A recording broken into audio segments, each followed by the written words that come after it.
Is cinema a language about to get lost and art about to die?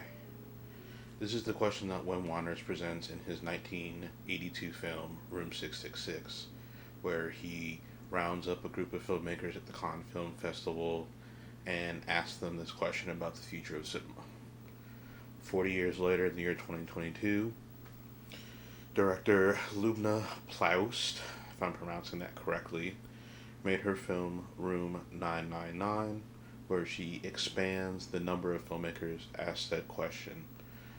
And we basically get variations of the two things that they talk about, but in different contexts. So we're talking about the movie industry and the art of cinema itself. I think it's fairly evident that the cinema industry itself is dying in the way that it continues to operate. There's larger and larger budgets for movies that don't really adhere to the artistic sensibilities that people think about when they think of cinema. These are far more spectacle events that bring people together rather than pieces of work that are trying to provoke or instill a question into its audience that maybe they're not prepared to deal with. Whereas I think on an artistic level and on a level of sustainability, I think cinema is in a place where it's still so fertile for things to expand, for things to change, for things to grow. Even if we're talking about back in 1982, they were really worried about television, and television kind of stealing audiences away, even though television, especially then, and film operate completely differently. They're completely different mediums. Whereas now, the same question can be asked: what is going to be the distractor? Is going to take people's eyeballs away from cinema? And I think it's fundamentally the same problem, except a little bit expanded, obviously, because there are so many options outside of the way that you can get your entertainment or the way you can engage with a piece of work that's not cinema related anymore. TikTok, YouTube, all these things, Netflix. But I really don't think that those things are going to be the downfall of cinema in any way. If anything, they're helping reach curious minds about ways to express yourself visually and bring people into cinema in ways that they maybe didn't expect. We're already seeing YouTubers become filmmakers. We're already seeing kids talking about art on TikTok that they enjoy, spreading it through things like fan cams, through discovering old aesthetics that existed on screen that may not exist on screen now. The field is wide open. I really think that this pessimistic view of the way that cinema is headed is self-indulgent and unwarranted in a lot of ways. There was a great answer, and I forget the filmmaker's name, in Room 999 talking about the cyclical nature of the ways in which we talk about the death of cinema. First it was sound, then it was color, then it was the television, then it was the internet, and then it's Netflix. And he said, at what point does the death of cinema become ingrained into its existence? And I think we're continuing to see that pattern. Now, that isn't to say that there are parts of cinema that I think that could go away, or there are parts of cinema that are being devalued because of the way that things are occurring within the industry, or the way that things are developing, and the way that we consume our art and our media.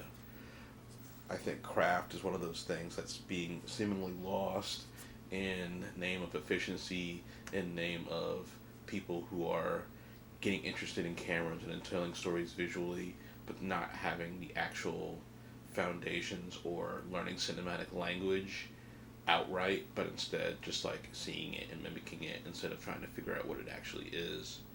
On top of, we're looking at movies being made on a studio level, we see movies more and more being covered from every angle possible on set and then really being pasted together in the editing room. And that isn't to say that doesn't take skill or that doesn't take finesse or things to be able to, put a good movie together. I'm not saying that at all. But I am saying that it's taking away the intentionality of using each shot in each frame as a way to tell a story or convey an idea. And that gets lost when you're not planning those things outright instead of just trying to find what the movie is later. I mean, and when we try to bring these two things together, I think there's several things that can happen. If the entertainment industry or the film industry continues to go by the way that it's going, I really don't see it as an option, as a way to take cinema and keep it a sustainable art form. It's advertising. It's meeting a dollar quota. It's not creating pieces of work that last. That's just not their business. And it was never their business. But even more so, it has shaped into something else. Now, the other option is that we continue to make films for ourselves, make films in the places that we live, about our communities, about our lives that we aren't able to see. I think one of the notions that really frustrates me about modern filmmakers, or even modern film fans, about who are on this, oh, cinema is dying, cinema is this, cinema is that, is that they're really only thinking within some of the narrow perspectives in which their cinema or the work that they create operates. There is still an entire wealth of experience in stories from the African diaspora that have not really been told on screen.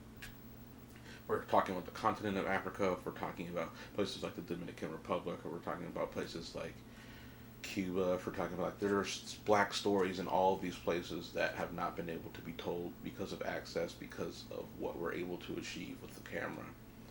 At the same time, there are stories by people we haven't even given a camera that we even know what they're possible to create.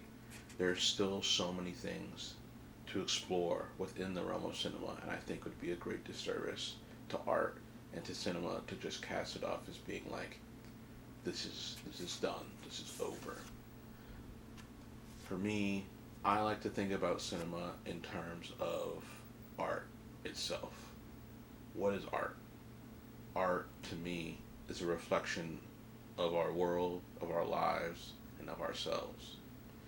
If we look at history, the art that we look at through time again shows us the ideas and the feelings of the people at the time, whether they were cognizant of it or not. So, cinema only dies when we die, when art dies. People are always going to have stories. People are always going to have life experiences that they want to share, that they want to explore, that they want to question. And as long as we continue to have those questions and continue to have those ideas, stories will continue to be told, and films will continue to be made. They may look different, they may feel different, but they're still going to be made, especially if they're made with people in mind, if they're made with their communities in mind, and if they're made with their stories and what they're trying to represent in mind.